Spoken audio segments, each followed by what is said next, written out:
Հայ մշակույթի կարևոր բեմերից մեկը Գոյ թատրոնը այլևս չկա։ Պատճառը պետական որոշումն է, որը ըստ մշակութային համայնքի ներկայացուցիչների ընդունել են լռության եւ փակ դռների հետևում, առանց իրենց կարծիքը հաշվի առնելու։ Թատրոնում ոչ միայն ներկայացումներն են, այլ նաեւ մարդկային ճակատագրերը։ Գոյի աշխատակիցներն ասում են, որ իրենց ստեղծած տունը քանդեցին առանց դուռը թակելու, բայց իրենք տունը նորից են պատրաստվում կառուցել։ Պետությունը, կառավարությունը որոշել է, որ իրենք կարող են համատեղ աշխատել Գոյ թատրոնը եւ Սունդուկյան թատրոնը, բայց Գոյ թատրոնի աշխատակիցները բնականաբար դա չեն ընդունել։ Պայքարում թատերական ոլորտի ներկայացուցիչներն անզիջում են։ Նրանք արդեն դիմել են դատարան վիճարկելու Գոյի եւ Սունդուկյանի անվան ազգային ակադեմիական թատրոնի միավորման գործընթացը, սակայն դատարանը մերժել է հայցը հիմնավորելով, որ ստեղծագործողների իրավունքները չեն խախտվել, սակայն վերջիններս համոզված են, իրենք զրկվել են ոչ միայն աշխատանքից, այլև մշակութային ինքնությունից։ Թատրոնի փակումը դեռ վերջնական փակված չի, որովհետեւ մենք ունենք դեռ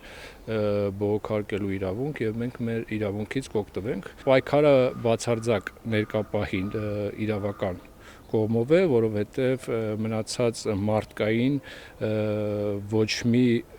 այսպես ասած, ակցիաներ իշխանությանը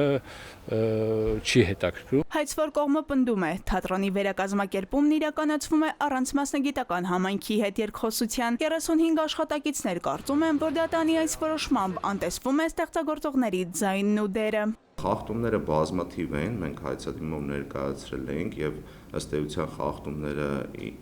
ասած ասեմ, ակնհայտ են մեր իսկ համոզմամբ եւ վարչական դատարանում փաստացի ընդունվելով վարույթ,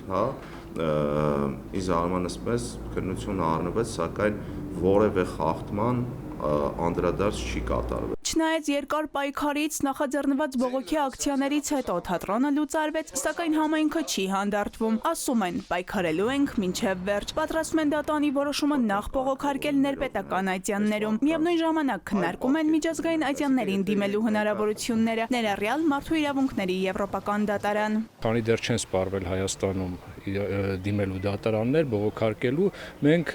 նաև դա կսպառենք, եթե իհարկե չունենա դա դրական լուծում, որից հետո արդեն կդիմենք միջազգային դատարաններ, այս դեպքում արդեն եվրոպական դատարան։ Թեև թատրոնի հանդիսասրահի նստարանները արդեն հանել են, միևնույնն է, Գոյ թատրոնը դեռ պայքարում է իր գոյության իրավունքի համար։ Ասում են, սա վերաբերվում է մշակութային կառավարման ամբողջ մոդելին, որտեղ ըստ նրանց երկխոսություն, զիջողականություն եւ արժեհամակարգային մոտեցումներ չկան։ Հասմիկ Անտոնյան, ժամը լրատվական։